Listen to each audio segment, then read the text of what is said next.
নমস্কার। মহামতি অনন্তলালকে স্মরণ করে আমরা ভারত কথার গ্রন্থি মোচনের ৯৮২তম পর্বের আলোচনা আরম্ভ করছি। আমরা গত ২-৩টি পর্ব ধরে বেদ শব্দের নিহিতার্থ নিয়ে এক দীর্ঘ আলোচনা করেছি। আমরা জানি বেদের মধ্যে কিংবা এই উপনিষদ, বেদের অন্তর্গত যে উপনিষদ, সেখান থেকে আমরা ৪টি মহাবাক্য পাই। সেই ৪টি মহাবাক্য আমরা প্রত্যেকেই কম বেশি জানি। প্রথমটি হচ্ছে তত্ত্বমসি, দ্বিতীয়টি হচ্ছে অয়মাত্মা ব্রহ্ম, তৃতীয়টি হচ্ছে অহং ব্রহ্মাস্মি এবং চতুর্থটি হচ্ছে প্রজ্ঞানং ব্রহ্ম। তত্ত্বমসি, তুমি তাই, তুমি তাই, এটি সামবেদের অন্তর্গত ছান্দোগ্য উপনিষদের মহাবাক্য। দ্বিতীয়টি অয়মাত্মা ব্রহ্ম, এই আত্মাই ব্রহ্ম, এই আত্মাই ব্রহ্ম, অর্থাৎ দূরে অন্য কোথাও নেই। প্রথমে একেবারে বলে দিচ্ছেন তুমিই হচ্ছ ব্রহ্ম, দ্বিতীয়টাতে বলা হচ্ছে এই আত্মা হচ্ছে ব্রহ্ম। তৃতীয়টির মধ্যে আলোচনা করা হচ্ছে, সেখানে বলা হচ্ছে আমি ব্রহ্ম, আমি ব্রহ্ম, অহং ব্রহ্মাস্মি। এটি যজুর্বেদের অন্তর্গত বৃহদারণ্যক উপনিষদের মধ্যে আমরা এই মহাবাক্যটি পাই। এবং চতুর্থটি হচ্ছে প্রজ্ঞানং ব্রহ্ম, অর্থাৎ দেহ, ইন্দ্রিয়, সাক্ষী, চৈতন্য সব হচ্ছে ব্রহ্ম। ঋগ্বেদের অন্তর্গত ঐতরেয় উপনিষদের মহাবাক্য। এই ৪টি মহাবাক্য একটু ভালো করে লক্ষ্য করুন। এই ৪টি বাক্যের মধ্যে প্রথম আমরা যেটি উচ্চারণ করলাম, তত্ত্বমসি, তত্তম আসি, তুমি সেই, এটি যেন উপদেশ, কাউকে বলা হচ্ছে, নির্দেশ করা হচ্ছে বা উপদেশ। তাহলে এটাকে বলা হয় কেবল মহাবাক্য নয়, এটি একটি উপদেশ বাক্য। একেবারে নির্দেশ করে কাউকে বলা হচ্ছে যে তুমি সেই। আর বাকি যে ৩টি, অয়মাত্মা ব্রহ্ম, অহং ব্রহ্মাস্মি, প্রজ্ঞানং ব্রহ্ম, এই ৩টি কিন্তু অনুভূতি বা অনুভব সাপেক্ষ। এই জন্য এই শেষের ৩টি মহাবাক্যকে বলা হয় অনুভব বাক্য। প্রথমটি হচ্ছে উপদেশ বাক্য তত্ত্বমসি, আর অয়মাত্মা ব্রহ্ম, অহং ব্রহ্মাস্মি, প্রজ্ঞানং ব্রহ্ম, এগুলো হচ্ছে অনুভব বাক্য। অনুভব বা উপলব্ধি করতে হয়। এই যে তত্ত্বম আসি, এখানে প্রথম তম পদে আত্মা, হ্যাঁ, এবং অহং ব্রহ্মাস্মি, এই অহং প্রথম পদ, এই আত্মা, অয়ম আত্মা, এই আত্মা, তারপরে অহং ব্রহ্মাস্মিতে এই অহং, এবং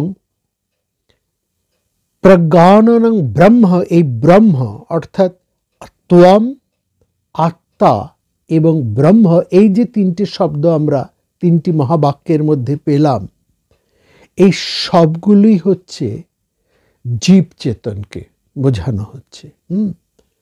প্রথম চেতন জীবের কি, অর্থাৎ জীব যে চৈতন্য স্বরূপ, তাকে এখানে বোঝানো হয়েছে। জীব চেতন এবং ঈশ্বর যে চেতন, অর্থাৎ আমরা প্রত্যেকেই এই সংসারের যাবতীয় যা কিছু সবই যে চৈতন্যময়, সেটাই বোঝানোর উদ্দেশ্য হচ্ছে এই যে 4টি মহাবাক্যের তাৎপর্য। অর্থাৎ আমরা সেই ঈশ্বরেরই অংশ এবং এই সংসারে দৃশ্যমান যাবতীয় যা কিছু সবই চৈতন্য স্বরূপ, সবই তারই প্রকাশ। এটাই হচ্ছে এই 4টি মহাবাক্যের মূল তাৎপর্য। ঈশ্বর চেতন, এই যে চৈতন্য, যাকে আমরা ঈশ্বর বলছি বা চৈতন্য স্বরূপ বলছি, এটা বলতে আমরা কি বুঝি? অর্থাৎ তিনি সর্বশক্তিমান, তিনি সর্বজ্ঞ, তিনি বিভু, তিনি ঈশ। ঈশ মানে তিনি সবাইকে প্রেরণা দিচ্ছেন। তিনি স্বতন্ত্র, পরোক্ষ, মায়া অধীশ। তিনি মায়ার অধীন নয়, মায়া তার অধীন। জীব মায়ার অধীন, কিন্তু তিনি ঈশ্বর বা চৈতন্য, তিনি মায়াধীশ, মায়ার অধীশ, এবং কোনো রকম বন্ধন দ্বারা তিনি আবদ্ধ নন। এই জন্য বলা হয় বন্ধ মোক্ষ রহিত। যেহেতু তার বন্ধন নেই, সুতরাং তার মুক্তিরও কোনো প্রশ্ন নেই। এই জন্য বলা হয় বন্ধন মোক্ষ রহিত। আর চেতন জীব, চেতন যে জীব, সে কীরকম? জীবও কিন্তু চেতন সম্পর্ক, কিন্তু যেহেতু সে নিজেকে সম্পূর্ণত উপলব্ধি করতে পারে না, ফলত তার শক্তি অল্প। ঈশ্বর যেমন সর্বশক্তিমান, জীব হচ্ছেন অল্প শক্তি। ঈশ্বর হচ্ছেন সেই চৈতন্য স্বরূপ, তিনি হচ্ছেন সর্বজ্ঞ। অন্যদিকে জীব হচ্ছেন অল্পজ্ঞ। আবার তিনি হচ্ছেন বিভু, আর জীব হচ্ছে পরিচ্ছিন্ন। ঈশ্বর হচ্ছেন ঈশ, জীব হচ্ছে অনীশ। তিনি স্বতন্ত্র, জীব হচ্ছে কর্মাধীন, কর্মের অধীন। ঈশ্বর হচ্ছেন পরোক্ষ, জীব হচ্ছে প্রত্যক্ষ। ঈশ্বর হচ্ছেন মায়াধীশ, আর জীব হচ্ছেন, যে কথা আমরা আগেই বলেছি, মায়ার অধীন। ঈশ্বর তিনি বন্ধ মোক্ষ রহিত, আর অন্যদিকে জীব হচ্ছে বন্ধ মোক্ষ বিশিষ্ট। এই হচ্ছে ঈশ্বরের সাথে জীবের পার্থক্য। এই দুয়ের মধ্যে কি একতা সম্ভব? একেবারে এক ঈশ্বরের বিপরীত, সম্পূর্ণ বিপরীতই হচ্ছে জীব। ঈশ্বরের মধ্যে যা যা গুণ, তার বিপরীত গুণগুলি রয়েছে জীবের মধ্যে। তাহলে কি করে ঈশ্বর আর জীবের মধ্যে একতা সম্ভবপর হবে?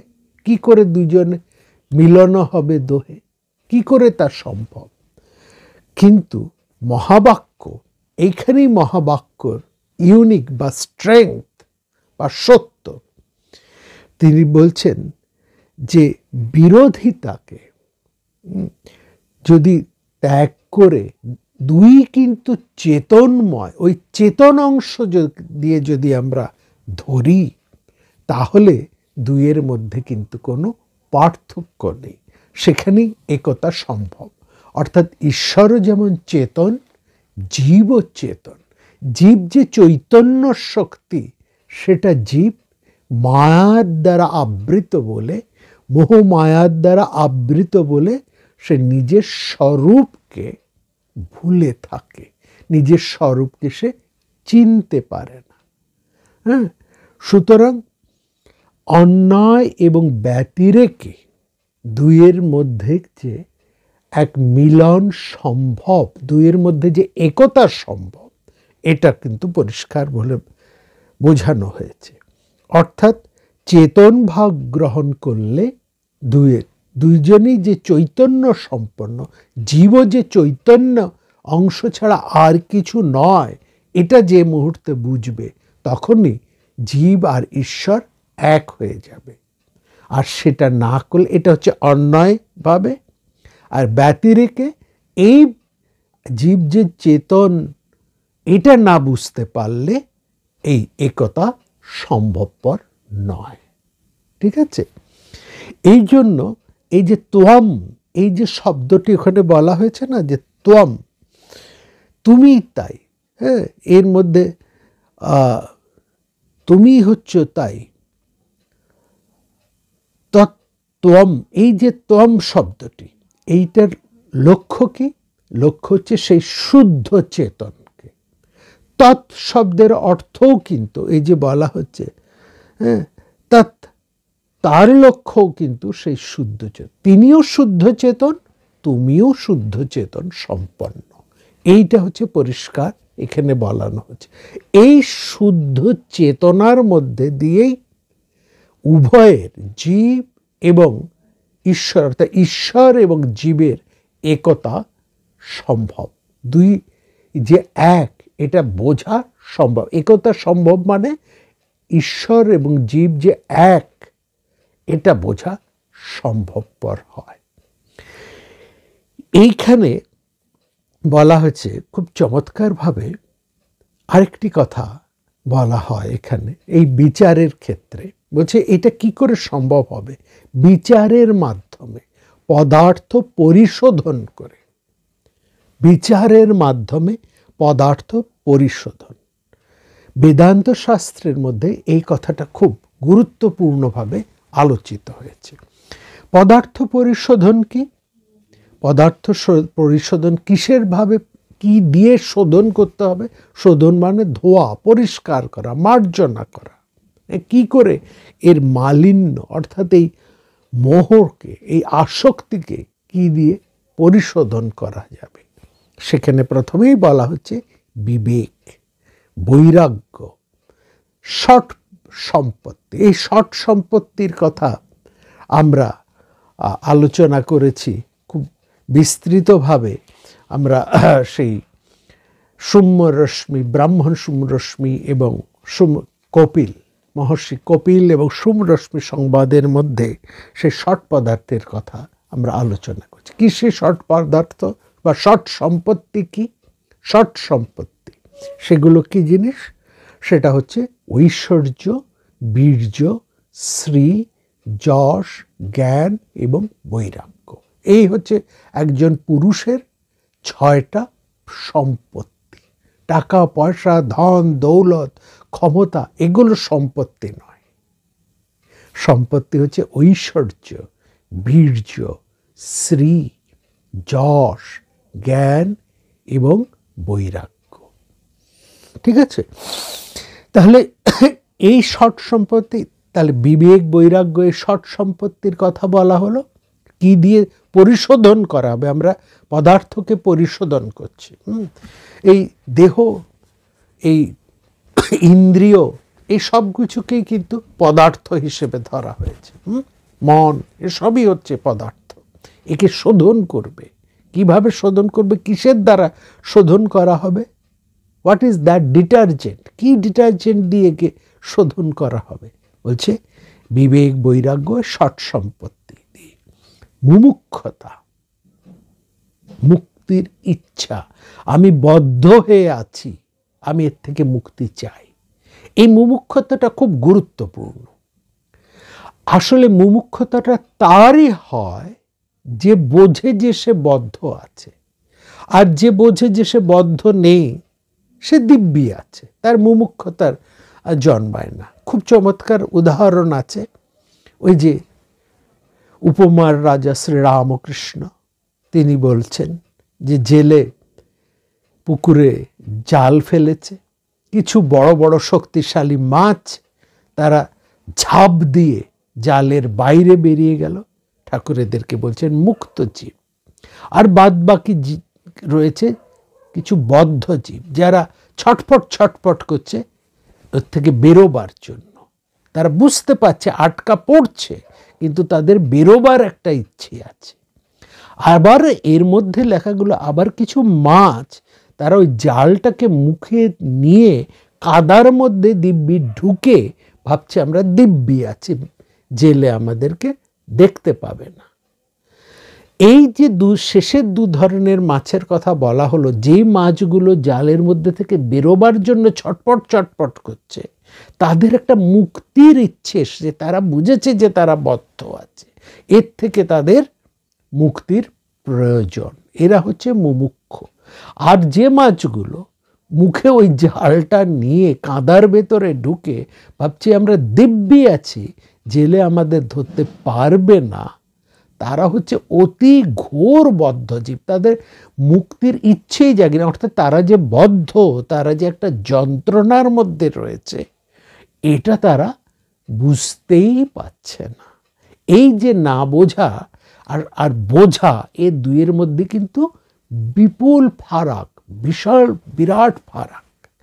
যার এই বোধ উদয় হয়, যার এই উপলব্ধি হয় যে আমি বদ্ধ আছি, আমাকে মুক্ত হতে হবে, মুক্তি তোরে পেতেই হবে, এই কথাটি রাখিস মনে। এই যে আমাকে মুক্তি পেতেই হবে, আমাকে মুক্ত হতেই হবে, এটা আমার সঠিক অবস্থান নয়, এটা আমার জায়গা নয়, এটা আমার স্বভাব নয়, এর থেকে আমি মুক্তি চাই। এই যাদের ইচ্ছা, তাদের এই মুক্তির ইচ্ছাই হচ্ছে মুমুক্ষ, বা মুমুক্ষতা, মুক্তির ইচ্ছা। আর কিভাবে হতে পারবে, কিভাবে এই মুক্তির উপায় হতে পারে না শ্রবণ, মনন এবং নিদিধ্যাসন।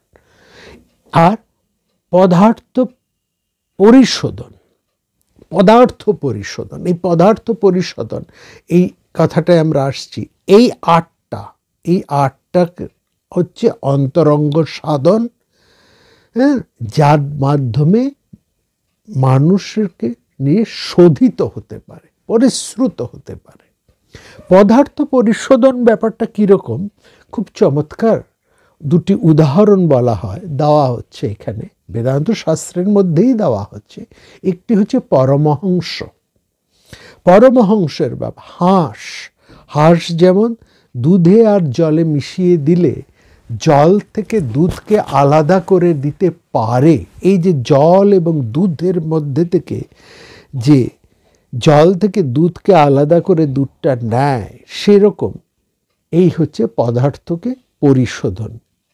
আরেকটি উদাহরণ এখানে চমৎকার আছে, যেমন ওই দুধের মধ্যে ননি, দুধ করতে করতে, মন্থন করতে করতে তার মধ্যে থেকে যে ননিটা উঠে আসে, তাই না, এই নবনীত বা ননি, সেটাকে যেমন ওই গোপালার নবনীত মিশ্রিত সেই ঘোলের থেকে, তার থেকে যেমন সেই ক্ষীর ননিটাকে তারা তুলে নিতে পারে, নবনীতকে আলাদা করে নেওয়া, এইটাও হচ্ছে সেই পদার্থ পরিশোধনেরই আরেকটা উদাহরণ।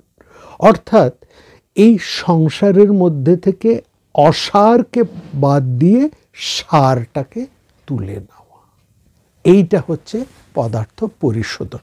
এটা কিভাবে করা যাবে না, সেই যে কথা আমরা বলেছি, বিচারের মাধ্যমে। এই নেতি করে এটা নয়, এটা নয়, এটা ঠিক নয়, এই নেতি করে আমরা কি শোধন, কোনটাকে আমরা খোঁজ করছি, কিসের অনুসন্ধান করছি, না করে সত্যকে, যা সত্য, যা আমাদের সঠিক পরিচয়। এই বিচারের মাধ্যমে এই আত্মজ্ঞানের কথাই এখানে বলা হচ্ছে। ঠিক আছে, তাহলে এই পদার্থ পরিশোধনের মধ্যে দিয়ে আমাদের এই বিবেক, বৈরাগ্য, সৎ সম্পত্তি এবং তার থেকে আমাদের এই মুক্তির ইচ্ছে এবং শ্রবণ, মনন ও নিধিধ্যাসন, আর পদার্থ পরিশোধন অর্থাৎ বিচারের মাধ্যমে মিথ্যা থেকে সত্যকে, যা ক্ষয়িষ্ণু তার থেকে যা চিরকালের তাকে নেওয়া, বিকার থেকে সেই অবিকারীকে খুঁজে নেওয়া, সেটাকে আলাদা করে তুলে নেওয়া, এটাই হচ্ছে পদার্থ পরিশোধনের মূল লক্ষ্য। এর করে এইভাবেই মানুষ কি লাভ করতে পারে? এভাবে সে মানুষ কি লাভ করে? না, মানুষ লাভ করে তার নিজের স্বরূপকে, নিজের সঠিক পরিচয়কে। ঠিকানা হারিয়ে একজন মানুষ যেখানে ঘুরে বেড়াচ্ছে, সেই ঠিকানার খোঁজ করা, সেই ঠিকানাকে তার আসল ঠিকানায় আবার পৌঁছে যাওয়া। তার যে পরিচয়, সেই পরিচয় ভুলে সে সংমেখে সংসেজে বহুরূপী হয়ে ঘুরে বেড়াচ্ছিল। আর কখনো সে ভয় পাচ্ছে, কখনো কষ্ট পাচ্ছে, কখনো দুঃখ পাচ্ছে।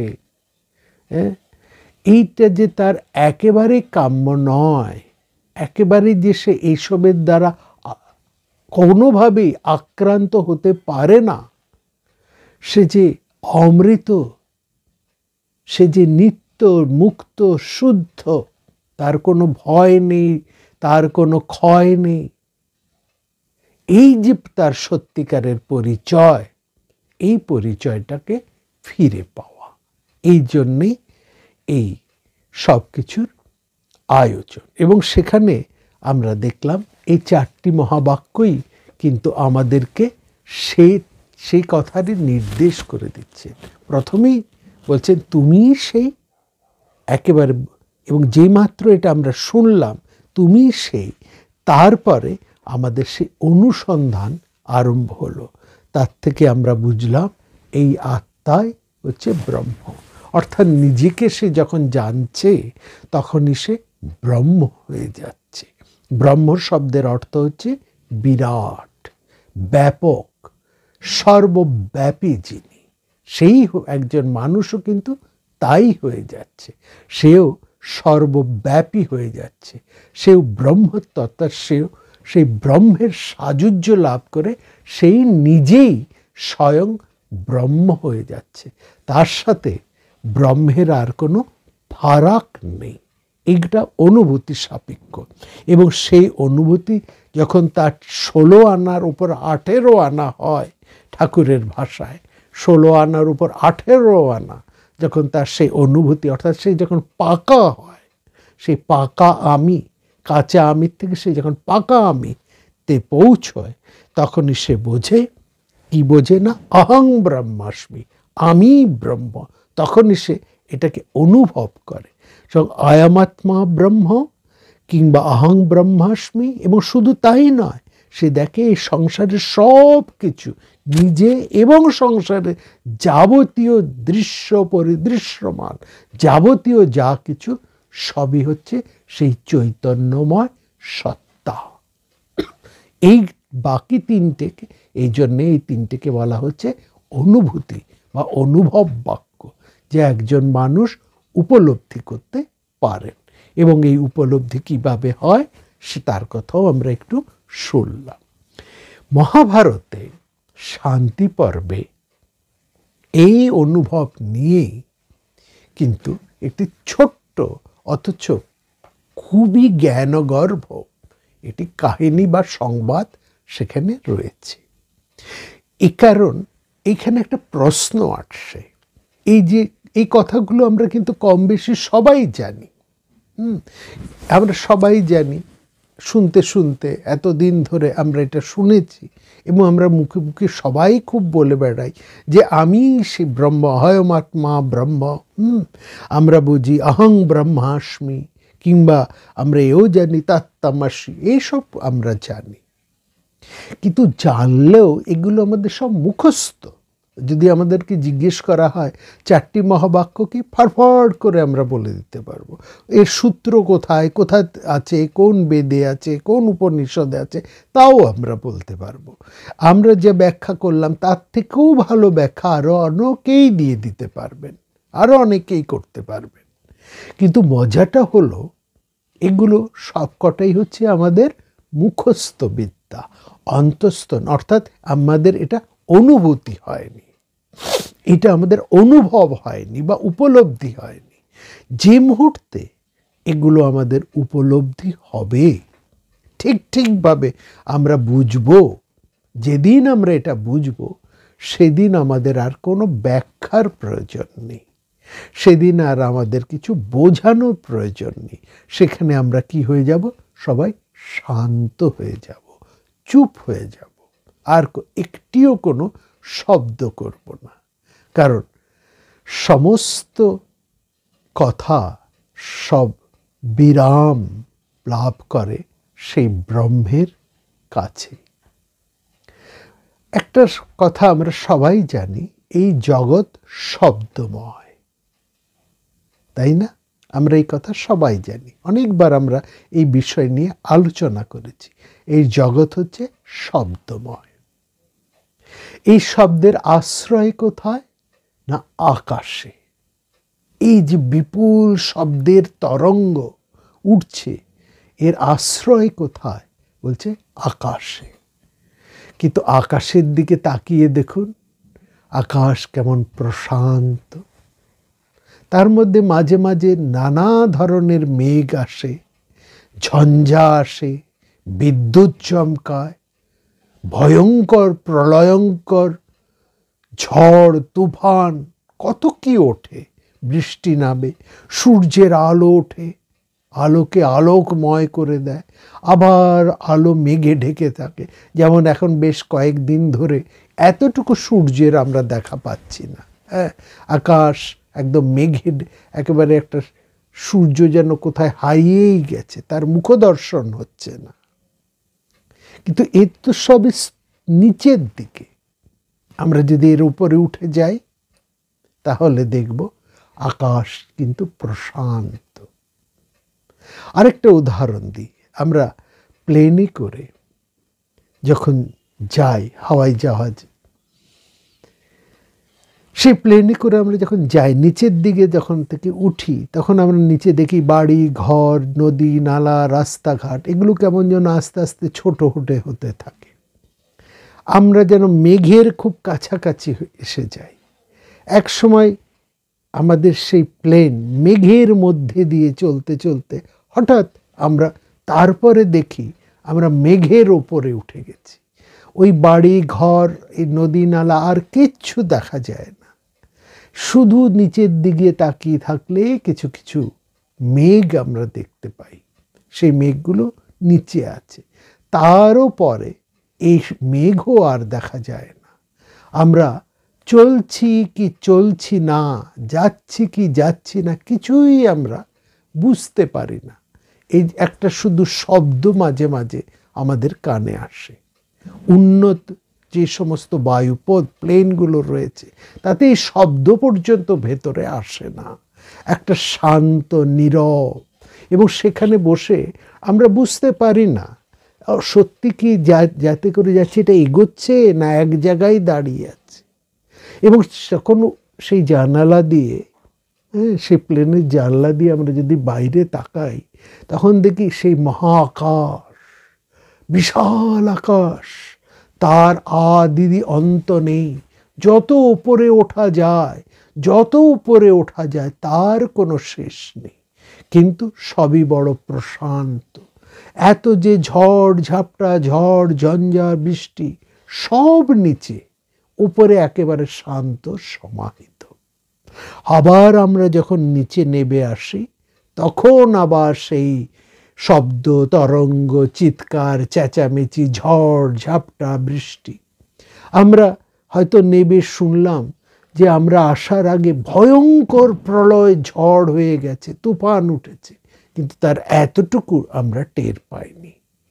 অর্থাৎ যে কথাটা আমরা বলতে চাইছিলাম, এই নিখিল জগৎ শব্দময়, এবং সমস্ত শব্দের আশ্রয় হচ্ছে এই মহাকাশ। যে আকাশ, সে কিন্তু স্থির প্রশান্ত, কোনো কিছুই তার মধ্যে এতটুকু আঁচড় ফেলতে পারে না। জলের মধ্যে যেমন দাগ দেওয়া যায় না, যা কিছু তরঙ্গ সে কেবল তীরে। যত আমরা সমুদ্রের গভীরে যাই, সেই সমুদ্র তখন আমরা দেখি স্থির প্রশান্ত, গম্ভীর, বিশাল, বিস্তৃত, তার কোনো পরিসীমা নেই। সমুদ্রের কিন্তু একটা পরিসীমা তবুও আছে, কিন্তু এই মহাকাশ তার কোনো সীমা পরিসীমা নেই। এই হচ্ছে ওই মহাকাশই হচ্ছে আমাদের ব্রহ্ম। তাই এমনই বিরাট উদার, একবার সেখানে পৌঁছলে আমরাও যেন সেই আকাশের গুণ লাভ করি, আমরাও স্তব্ধ শান্ত হয়ে যাই।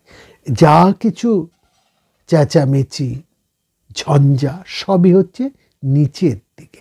এই জায়গার এইটার অনুভব যতক্ষণ না হয় ততক্ষণ এই সব কিছুই থাকে আমাদের কাছে কীরকম না মুখস্থ, অন্তস্থ হয় না। কেন আমরা উপলব্ধি করতে পারি না, কিসের জন্য, এই বিষয়টা নিয়েই মহাভারতের শান্তি পর্বে খুব, আমরা বললাম খুব ছোট্ট কিন্তু অত্যন্ত গভীর মর্মবহাহী, অত্যন্ত গভীর তাৎপর্যময় একটি কাহিনী এখানে রয়েছে। আমরা দুটি পর্বে এই কাহিনীটিকে শুনব। আজকে তার প্রথম পর্ব। এখানে আরেকটি জিনিস লক্ষ্য করার, আমরা তো অনেক দিন ধরে, দীর্ঘদিন ধরে শান্তি পর্ব নিয়ে আলোচনা করছি এবং মহাভারতেরও প্রায় 1000 পর্বের কাছাকাছি আমরা পৌঁছে গেছি। তো শান্তি পর্ব যে দীর্ঘ আলোচনা, এখানে আমরা একটা জিনিস লক্ষ্য করছি, ক্লান্তিহীন সরসজ্জায় শুয়েও পিতামহ ভীষ্ম তিনি ক্লান্তিহীন অক্লান্তভাবে সমস্ত জিজ্ঞাসার উত্তর দিয়ে যাচ্ছেন তিনি। এটা বিশেষ করে লক্ষ্য করবেন।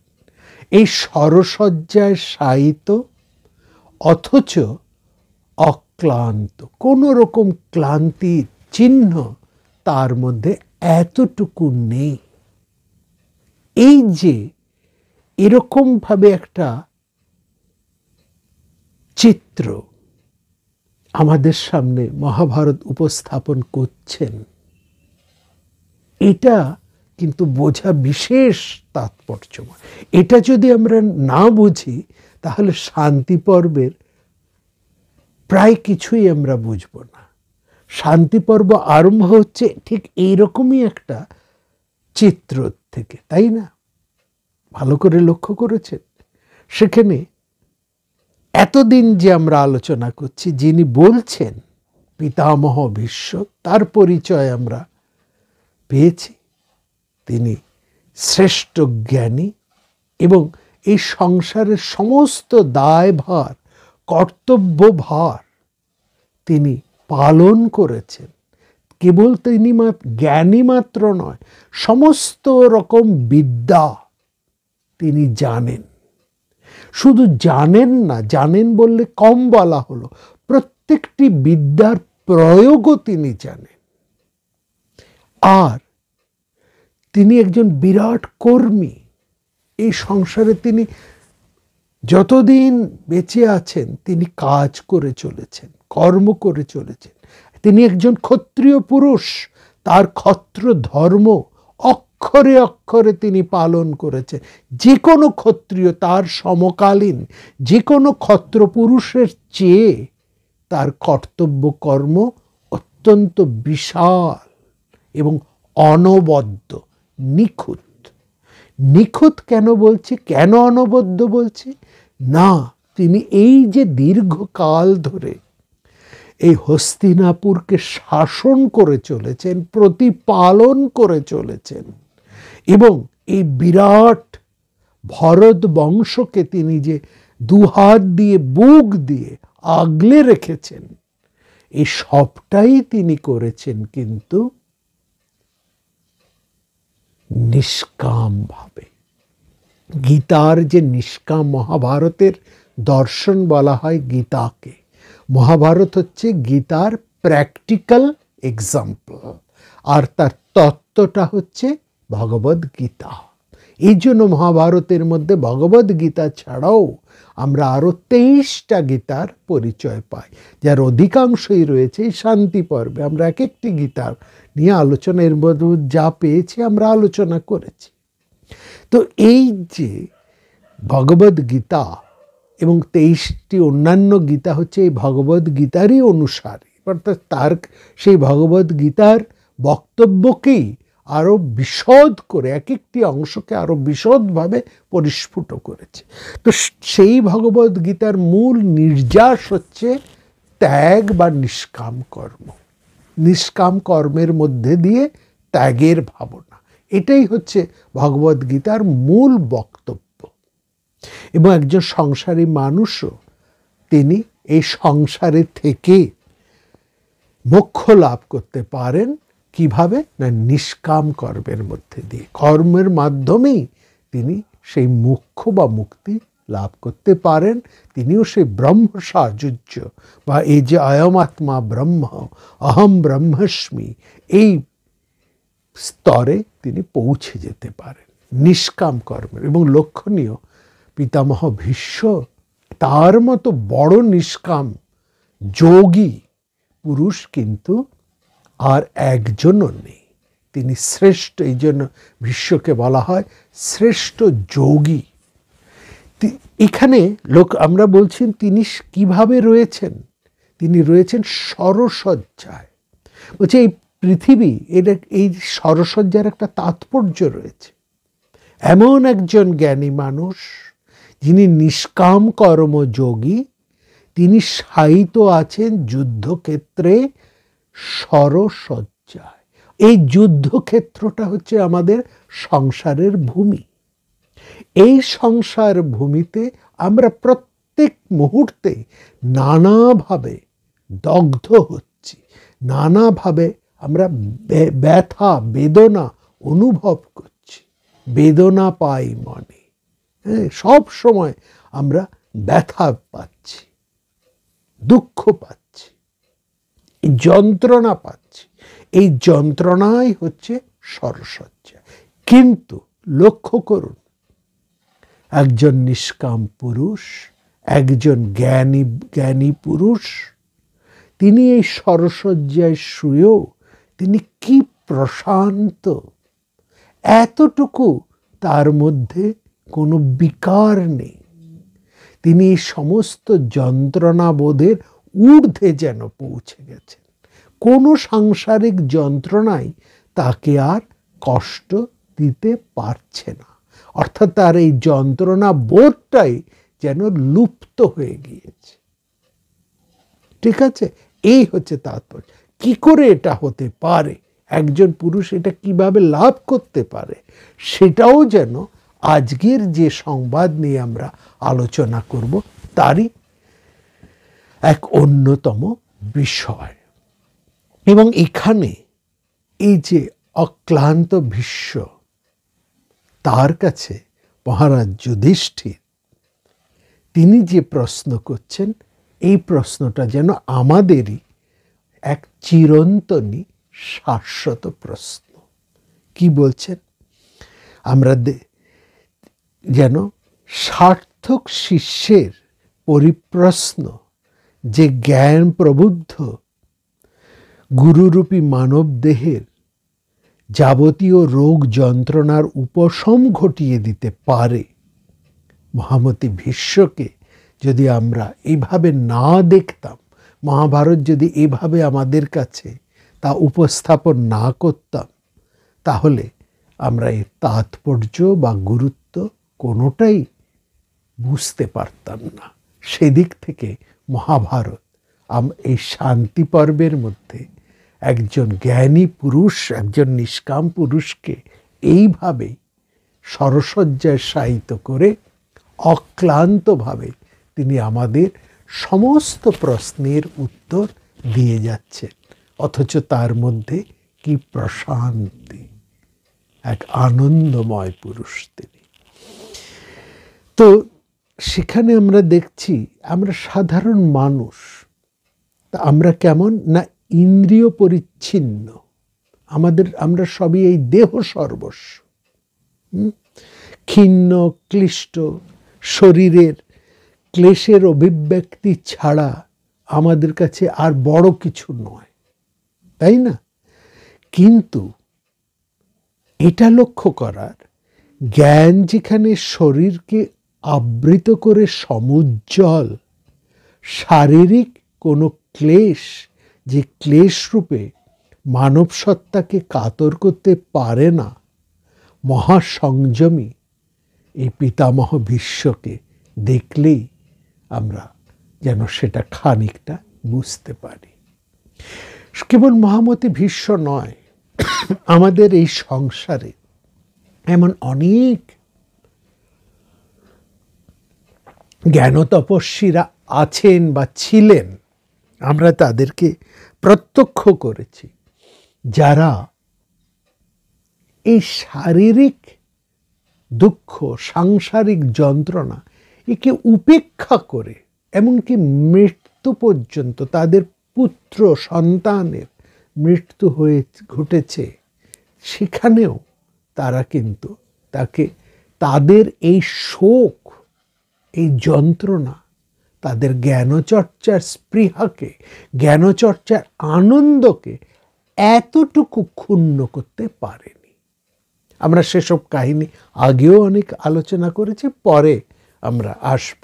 আজকে আমরা কথায় এই সংবাদে আসুন, এই সংবাদের মধ্যে প্রবেশ করি। আমরা দুটি পর্বে এই ছোট্ট সংবাদটিকে আলোচনা করব, আজকে তার প্রথম পর্ব। যাই হোক, আমরা প্রসঙ্গান্তরে কথা হচ্ছিল, তো যাই হোক, মহামতি ভীষ্মের সাথে কথা হচ্ছে যুধিষ্ঠিরের। মানুষ এখানে এই যে কথাটা আমরা প্রথমেই বলেছি, যে মানুষ এই মুমুক্ষতা, মুমুক্ষ বলেছে তো, সে এই নিজের আত্মপরিচয় লাভ করতে পারে, তার যে ইচ্ছে, মুক্তির ইচ্ছে, এটা মানুষের মধ্যে জাগে না কেন? আমরা বেশিরভাগই ওই মাছগুলোর মতন কেন, যারা জাল মুখে নিয়ে কাদার মধ্যে ঢুকে ভাবি দিব্যি আছি, বেশ আছি, এরকম কেনই ঢুকে না? অর্থাৎ আমরা কেন বেশি আমাদের পরিক্রমা ধর্ম, অর্থ, কাম এসবের মধ্যে দিয়ে, ধর্ম অর্থে এখানে কিন্তু সাধারণ ধর্ম, অর্থ এবং কামই এখানে প্রধান। কেউ ধর্মাচরণকেই জীবন সর্বস্ব করে তার ব্যক্তিগত কামনা বাসনাকে বিসর্জন দিয়ে সদাচার শিষ্টতা অবলম্বন করে সকলকেই নিজের মতন ভেবে জীবন অতিবাহিত করে সেই ধরনের কর্মের মধ্যে দিয়ে। আবার কেউ অর্থকেই মনে করে জীবনের মূলধন। অর্থহীন জীবন দলিত মথিত তৃণের মতনই যেন বিষণ্ণ, এই হচ্ছে তাদের ধারণা। অর্থবানতাই তাদের কাছে সাধন, তপস্যা। আবার এমনও কিছু মানুষ আছে যারা ভোগমুখী হয়ে থাকাই জীবনের উদ্দেশ্য বলে মনে করে। তাহলে জীবন তো দুদিনের, জীবনটা তোমার, জীবনটা আমার একান্ত, অতএব আমি আমার মতন করে ভোগ করেই কাটিয়ে দেব। এবং এই বিশ্ব তার অপুরন্ত ভোগ সামগ্রীর আকর, অতএব এই ভোগ করাই হচ্ছে তার চরম এবং পরম লক্ষ্য। এরকম মানুষও আছে। এই বিশ্বস্রষ্টার যে সৃষ্টি, তিনি মানুষকে এই সবই দিয়েছেন উপভোগের জন্য, অর্থাৎ এই ধর্ম, অর্থ এবং কাম, এই নিয়েই হচ্ছে ত্রিবর্গ, এবং মানুষ এই তিনের মধ্যেই দিব্যি আছে। এর বাইরে তার তাকাবার এতটুকু ফুরসত নেই, ইচ্ছেটেও নেই। ফুরসত থেকে বড় কথা, তার ইচ্ছেটেও নেই। এই ইচ্ছে না থাকাটাই হচ্ছে মুমুক্ষতার অভাব। এবং বেদ কিন্তু এই ত্রিবর্গ সাধনের কম প্রশংসা করেনি, সেখানে রয়েছে এই তীরের, এবং সেখানে কিন্তু কথা বলা হয়েছে, এই তিনের সমন্বয় ছাড়া এই জীবন কিন্তু পরিপূর্ণ হতে পারে না।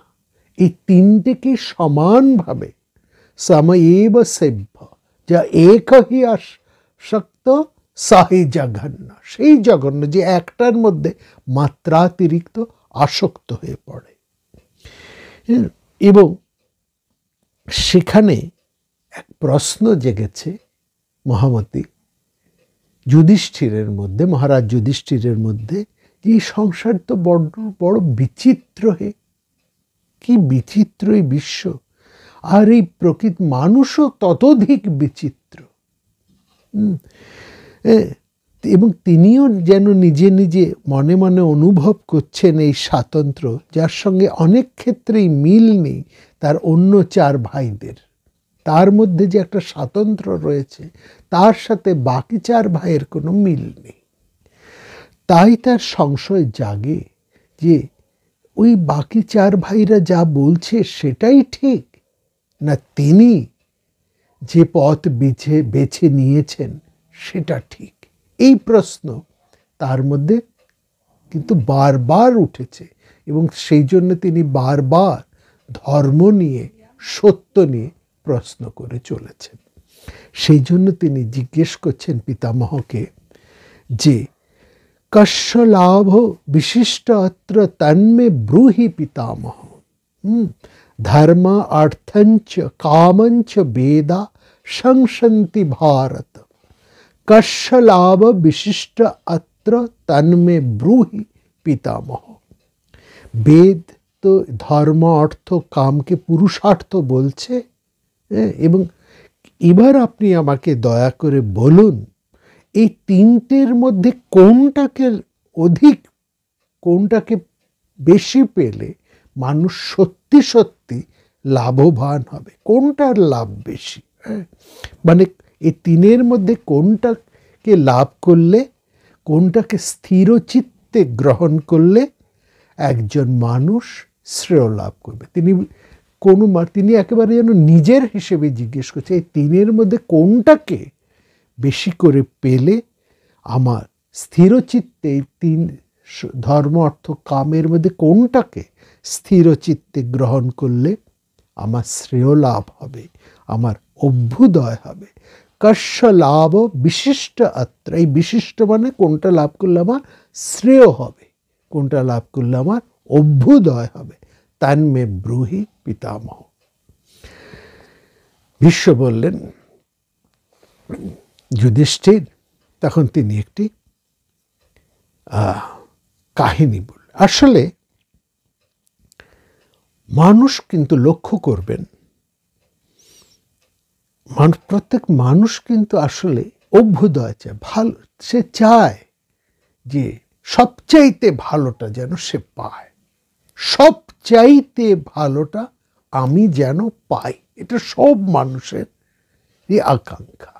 কেউ কিন্তু এটা চায় না যে সবচাইতে কম ভালোটা বা মাঝারি ভালোটা আমি চাই না, প্রত্যেকেই চায়, আমি আপনি এই সংসারে সবাই চায়, প্রাণী মাত্রেই চায় সবচাইতে দ্য বেস্ট ওয়ান। কিন্তু কোনটা সেটা সে জানে না, ধর্ম না অর্থ না কাম, সেটা সে জানে না। কিন্তু মানে সে প্রত্যেক মানুষ চায় কোন ঘাটে তার তরণী ভেড়ালে তার তরণী অফুরন্ত সম্ভারে ভরে উঠবে, বাণিজ্য হবে সার্থক। কিন্তু নিঃশ্রেয়স না অভ্যুদয় কোনটা, সেটা বা জাগতের যাবতীয় সম্ভার তুচ্ছ এ করে কোন শ্রেয়কে চাইবে, এটা কিন্তু মানুষ সাধারণত চায় না। সে এই ভোগের মধ্যে, সম্ভারের মধ্যে, জাগতিক যা কিছুর মধ্যেই সে তার পরিপূর্ণতাকে, সে সম্পূর্ণতাকে সে লাভ করতে চায়। আসলে আমার স্বরূপটা কি সেটাই তো আমি জানি না। যেহেতু আমি আমার স্বরূপ জানি না, অতএব ভুল স্বরূপ নিয়ে আমি যা চাইব সেটাই আমার ভুল হয়ে যাবে। এই হচ্ছে মূল কথা। এই প্রশ্নের উত্তরে যেন সস্নেহ দৃষ্টি মেলে পিতামহ ভীষ্ম তিনি তাকালেন তার ভাবী সম্রাটের দিকে, তারপরে বলে, রাজন, তুমি ধার্মিক, তুমি নিশ্চয়ই এ কথা জানো, তবু স্মরণ করিয়ে দিই, ধানের সুখকালা কচ্চিদ ধর্মে তু পরমং সুখম। তিনি বলছেন যে দেখো, এই ধনের সুখ, অর্থ সম্পদের সুখ, সেই অনন্ত অপার সুখের একটা অংশ মাত্র। পরম সেই সুখ একমাত্র ধর্মেই আছে। যুধিষ্ঠির, তুমি জানবে অর্থবান হওয়া, কামময় হওয়া খুবই সহজ, কিন্তু ধর্মাত্ম হওয়া, ধর্মপরায়ণতা নিয়ে থাকা কিন্তু আদৌ সহজ নয়, অতীব দুরূহ। সেই দুর্জয় দুরূহকে যে জয় করতে পারে সেই মানুষই হচ্ছে মনীষী। সেই মানুষকে দেবতা, ব্রাহ্মণ, সাধু, যক্ষ, চারণ, অন্যান্য সব মানুষই তাকে শ্রদ্ধা করে, পূজা করে। ধনী বা ভোগীর পূজা কিন্তু কেউ করে না। যারা ধার্মিক, সংকল্প মাত্রেই তারা ধনবান হতে পারে, ভোগ সামগ্রী তারা ইচ্ছা মাত্রেই ভোগ করতে পারে। অর্থের জন্য, ভোগের জন্য তাদের বিশেষ কোনো আয়াসের প্রয়োজনই হয় না। যুধিষ্ঠির বললেন, আমি জানি পিতামহ, অর্থ মানুষকে বিভ্রান্ত করতে পারে, বিপথে পরিচালিত করে। অনেক সময় মরীচিকার মতন মানুষ উদ্ভ্রান্ত হয়ে পড়ে, এটাও আমি জানি।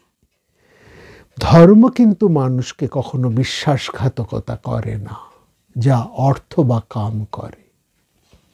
ধর্মই মানুষের জীবন সর্বস্ব হয়ে তাকে আত্মার আত্মীয় করে তোলে। কিন্তু জীবনে অর্থের মূল্যও তো কিছু কম নয়। অর্থ ছাড়া কি মানুষ এক মুহূর্ত চলতে পারে? যুধিষ্ঠির জিজ্ঞেস করছে। বলছে, ধর্মকর্ম বা যা কিছুই মানুষ করুক না কেন, যাগ যজ্ঞাদি কর্ম থেকে তার খাওয়া পরা, প্রতিদিনের যাপন পর্যন্ত, এটা তো অর্থ ছাড়া সম্ভব নয়। যেন অর্জুনের বক্তব্যই যুধিষ্ঠির তুলে ধরছেন। অর্থাৎ তার বিরুদ্ধ পক্ষীয়রা যে সমস্ত প্রশ্নগুলো, যুক্তিগুলো তুলেছেন, সেই যুক্তিগুলি যুধিষ্ঠির এখন তুলছেন। একটা কথা এই প্রসঙ্গে আপনাদেরকে বলি, আমাদের এই যে ন্যায় বা তর্কের, দুপক্ষের মধ্যে যখন তর্ক হয়, তার একটা রীতি বা নিয়ম আছে। তা খণ্ডনে, প্রতিপক্ষের যুক্তি খণ্ডনের এক ধরনের নিয়ম। সেটা হচ্ছে খুব প্রচলিত যে পদ্ধতি, সেটা হচ্ছে তার বিরুদ্ধ পক্ষ প্রথম যা বলবেন সেই বিরুদ্ধ পক্ষের বক্তব্যকে স্বীকার করে নেওয়া, করে নিয়ে তারপরে বিরুদ্ধ পক্ষের প্রত্যেকটা যুক্তিকে স্বীকার করে তারপরে এক এক করে তাদের সেই যুক্তিকে খণ্ডন করা। এই যুক্তিকে তার বিরুদ্ধে অর্জুন যে ধনের যুক্তি তুলেছেন, অর্থের যে শ্রেষ্ঠত্ব তুলেছেন, আমরা একটা আলোচনায় শুনেছি।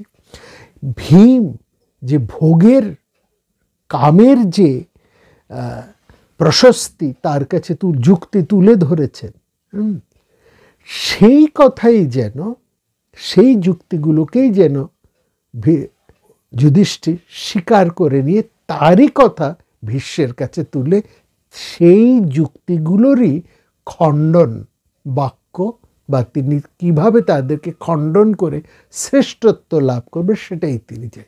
অর্থাৎ আমরা এখানে দেখছি যুধিষ্ঠির যেন খানিকটা বিরোধী পক্ষের, অর্থাৎ তার অন্য ভাইদের যুক্তিতে খানিকটা সংশয়গ্রস্ত হচ্ছে। তার মধ্যে এটা সংশয় জেগেছে যে অর্থর গুরুত্ব কি তাহলে ধর্মের থেকে বেশি, কিংবা কামের? এই প্রশ্ন, অর্থাৎ তিনি এই সন্দেহটাকেই নিরসন করার জন্য আজকে আমরা দেখছি সরাসরি পিতামহ ভীষ্মর কাছে উপস্থিত হয়েছেন তার প্রশ্ন নিয়ে। এবং তাই তিনি বলছেন যে অর্থ ছাড়া কি মানুষ এতটুকু বাঁচতে পারে, কিংবা তার যাগ যজ্ঞ থেকে আরম্ভ করে প্রতিদিনের যাপন সব কিছুরই তো অর্থের এক বিপুল প্রয়োজন। পিতামহ ভীষ্ম বললেন, কুন্তীনন্দন, তোমার কথা যথার্থ, তুমি সঠিকই বলেছ, তবু বলছি অর্থ হচ্ছে গৌণ, অর্থ কিন্তু প্রধান নয়। অর্থ বা কাম হচ্ছে গৌণ, মুখ্য হচ্ছে ধর্ম। ধর্মপ্রাণ ধর্মাত্মার কাছে অর্থ কোনো সম্পদ নয়, তা যতই মূল্যবান হোক না কেন। অনেক আগেই এর একটা কিন্তু সিদ্ধান্ত হয়ে গেছে। তোমাকে আমি এই বিষয়ে একটি সংবাদ তোমাকে আমি বলছি, তুমি মন দিয়ে শোনো। এরপর মহামতি ভীষ্ম যুধিষ্ঠিরের কাছে, মহারাজ যুধিষ্ঠিরের কাছে যে সংবাদ বা যে আলোচনা বা যে কাহিনীটি তুলে ধরলেন, সেটি হচ্ছে সকামী ব্রাহ্মণ এবং কুণ্ডাধরের মাঝে যে আলোচনা হয়েছে তারই এক কথা। কাহিনীটি তিনি আরম্ভ করছেন। আমরাও কাহিনীর প্রথমাংশটি একটু শুনে নিই।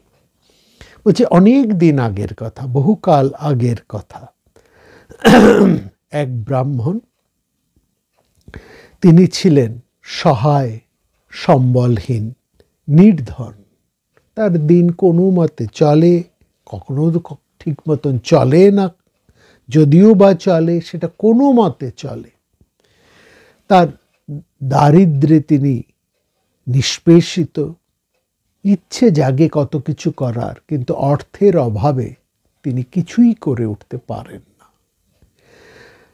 মনে কর তিনি অসৎ পথ অবলম্বন করলে তিনি স্বচ্ছন্দে থাকতে পারতেন, কিন্তু তিনি অসৎ পথে যেতে চান না। সেসব অসৎ পথের আশ্রয় তিনি কিন্তু নিলেন না। ইচ্ছে করলে তিনি অসৎ পথে প্রভূত অর্থ উপার্জন করে যথেষ্ট সুখে তিনি দিন কাটাতে পারতেন, কিন্তু তিনি সে পথে গেলেন না।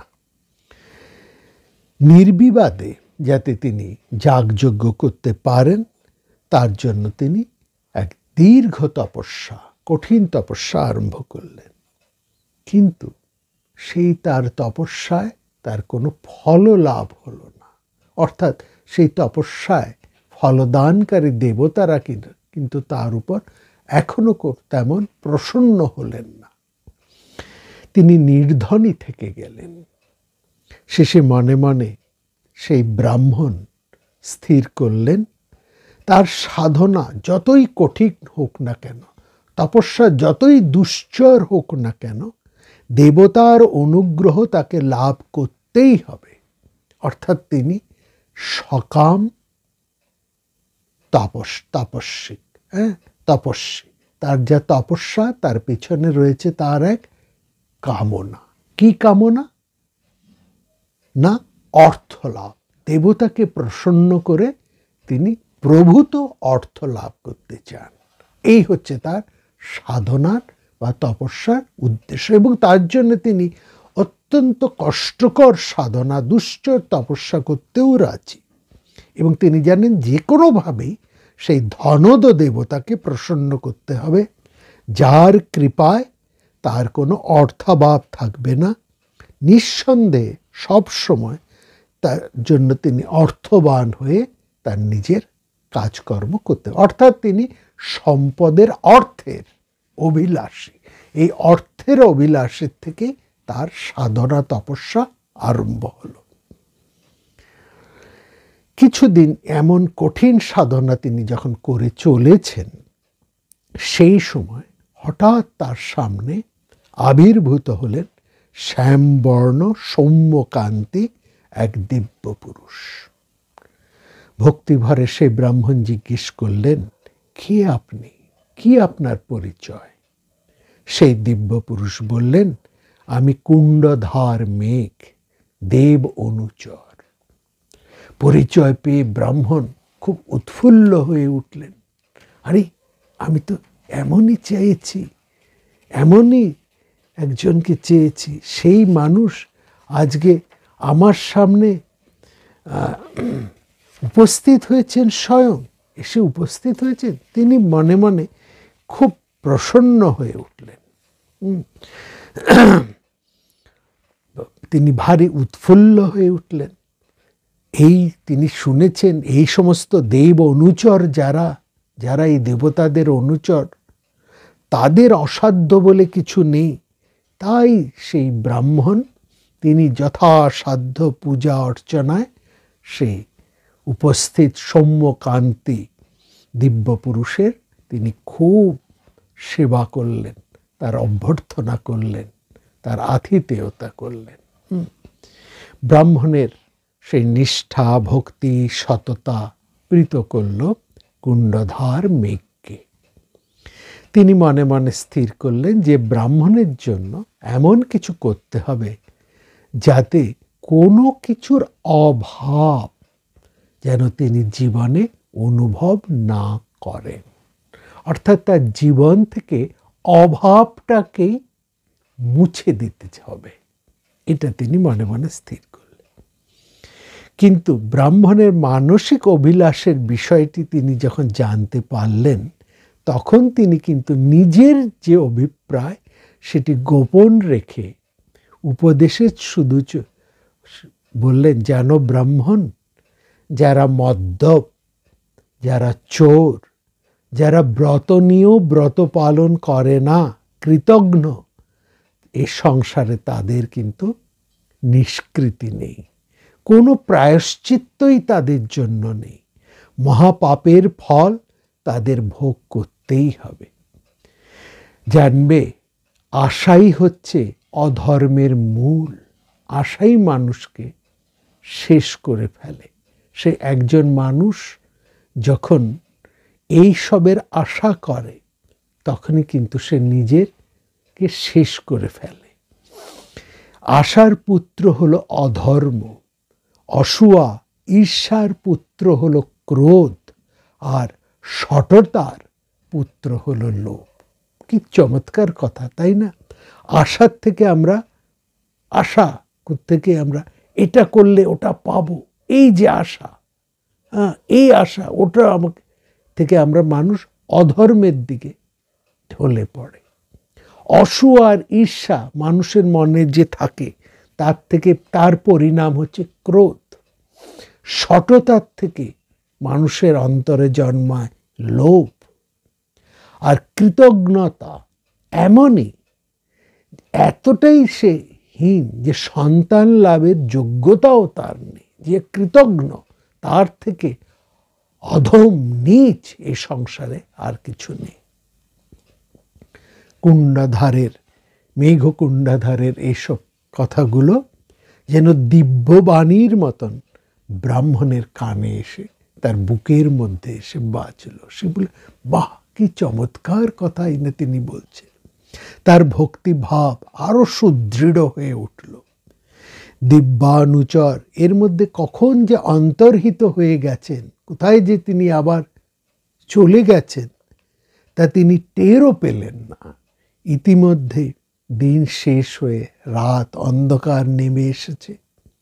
প্রাণ ধারণের জন্য ফলমূল খেয়ে কুশের উপরে শুয়ে সেই ব্রাহ্মণ, সেই দিব্য পুরুষ কুণ্ডধার মেঘের কথা চিন্তা করতে করতে ঘুমিয়ে পড়লেন। নিদ্রামগ্ন হয়ে সেই ব্রাহ্মণ স্বপ্ন দেখছেন। কি স্বপ্ন? তিনি যেন হাজির হয়েছেন এক দেব সভায়। নানা মুনি মুক্ত খচিত এক একটি আসনে উপবিষ্ট হয়ে রয়েছেন সমস্ত দেবতারা, যারা এক একজন বরদ, মানুষকে বর দান করেন, যাদের বর লাভে মানুষ ঐশ্বর্যময় হয়ে ওঠে। সেই সমস্ত দেবতাদের, যা এই ব্রাহ্মণের এতদিনের কামনা, এতদিনের তার বাসনা সেই দেবতাদের সামনে তিনি এসে উপস্থিত হয়েছে। এবং যেখানে উপস্থিত হয়েছে সেখানে কি সৌরভ, কি মধুগন্ধ, সৌরভে আমোদিত চতুর্দিক, সবাই সমবেত হয়েছে, দেবতার কৃপা লাভ করছেন এবং লাভ করে অগণিত যাচক সেখানে দেবতার এই কৃপা লাভ করার জন্য সেখানে তার মতন অগণিত যাচক, মানে যারা প্রার্থী তারা উপস্থিত হয়েছে। আর দেবতাদের কাছ থেকে তাদের ঈপ্সিত বস্তু লাভ করে তারা ভাগ্যবান বলে নিজেদেরকে মনে করে দেবতার জয়ধ্বনি দিচ্ছেন।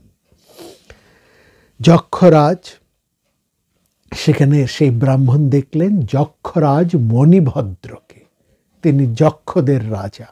সেই মণিভদ্র এক এক করে সেই উপস্থিত যাচকদের নিয়ে যাচ্ছেন তাদের দেবতাদের কাছে।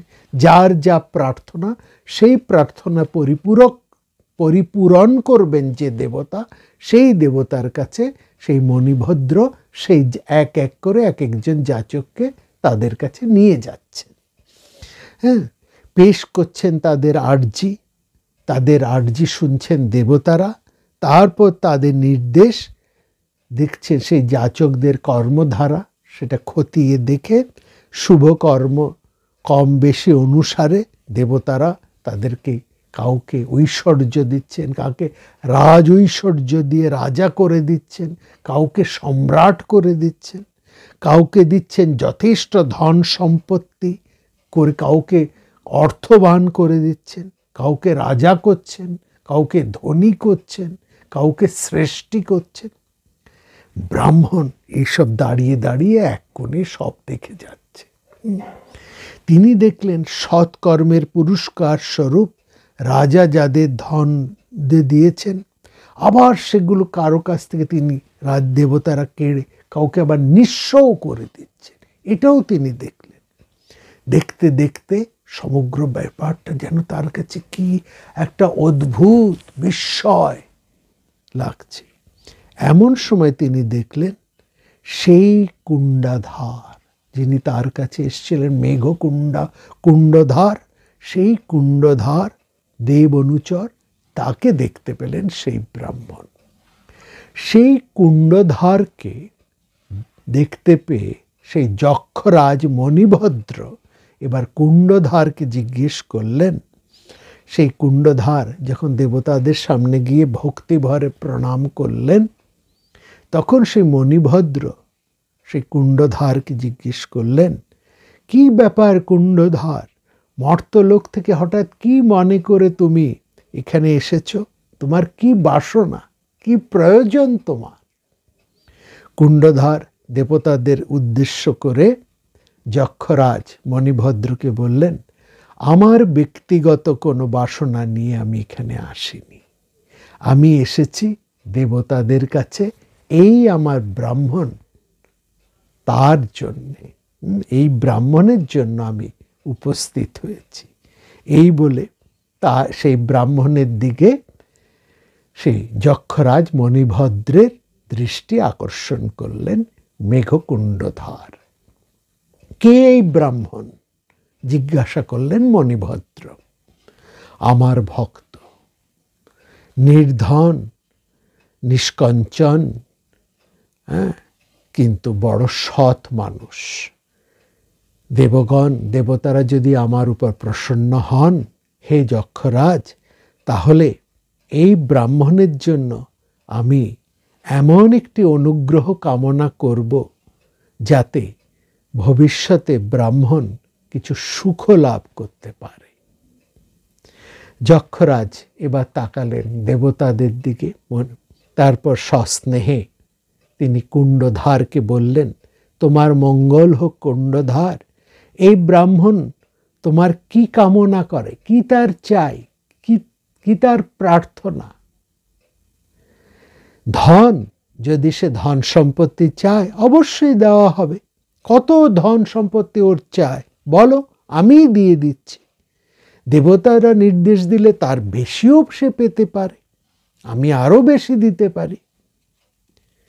মেঘকুণ্ডধার বললেন, হে ধনদ যক্ষপতি, আমার এই ভক্তকে ধনদানে নয়, সম্পত্তি ঐশ্বর্য দানে নয়, আরো অন্য কিছু দানে আপনি তাকে অনুগ্রহ করুন। এই আমার প্রার্থনা। নাহং ধনানি যাচামি ব্রাহ্মণায় ধনপ্রদ, অন্নমেবাহম ইচ্ছামি ভক্তায় অনুগ্রহায় কৃতম।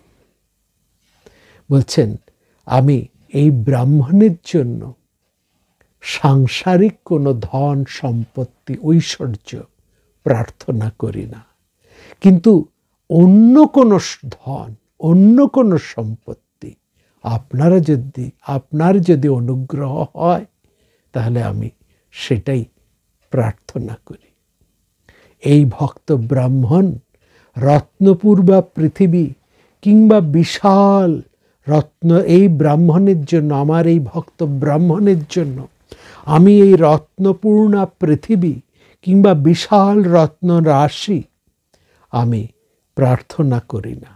আমি প্রার্থনা করি ইনি যাতে সত্যই যথার্থ ধার্মিক হয়ে উঠতে পারে।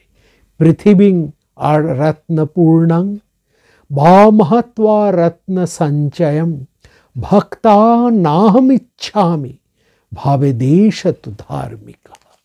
এই হচ্ছে আমার প্রার্থনা। এবং বলছেন, এই ব্রাহ্মণের সবসময় ধর্মে যাতে মতি হয়, ইনি ধর্মকেই যেন উপজীব্য করেন এবং ধর্মই এর কাছে জীবনে প্রধান হয়ে উঠুক, আমার এই প্রার্থনা। এই যদি আপনি দান করেন এই ব্রাহ্মণকে, তাহলেই বুঝব আপনি আমার প্রতি অনেক অনুগ্রহ প্রকাশ করলেন।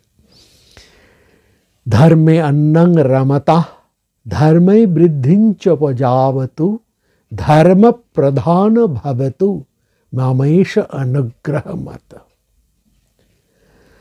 এই মেঘকুণ্ডধারের এই কথা শুনে যক্ষরাজ মণিভদ্র বললেন যে, এ কি,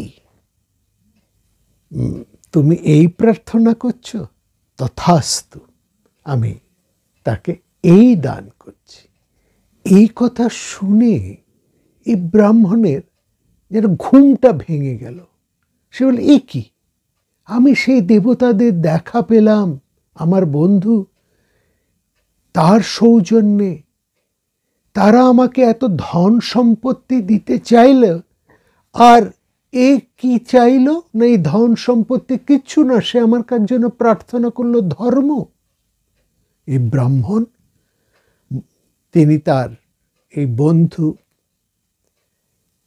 কুণ্ডধার মেঘের উপর মনে মনে ভীষণ বিতৃষ্ণ, ভীষণ ক্ষুব্ধ হয়ে উঠলেন। আসলে তিনি তো চাইছেন ধন সম্পত্তি, তার তো দীর্ঘদিনের এটাই চাওয়া, এটাই তার একমাত্র প্রার্থনা।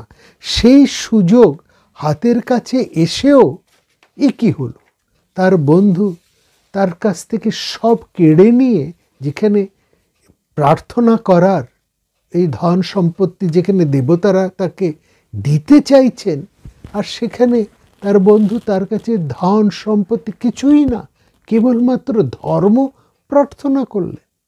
তিনি প্রচণ্ড ক্ষুব্ধ হয়ে উঠলেন মেঘ কুণ্ডধারের উপর। এরপরে কি ঘটল শুনব আগামী পর্বে। প্রাণারাম প্রাণারাম প্রাণারাম প্রাণারাম প্রাণারাম প্রাণারাম,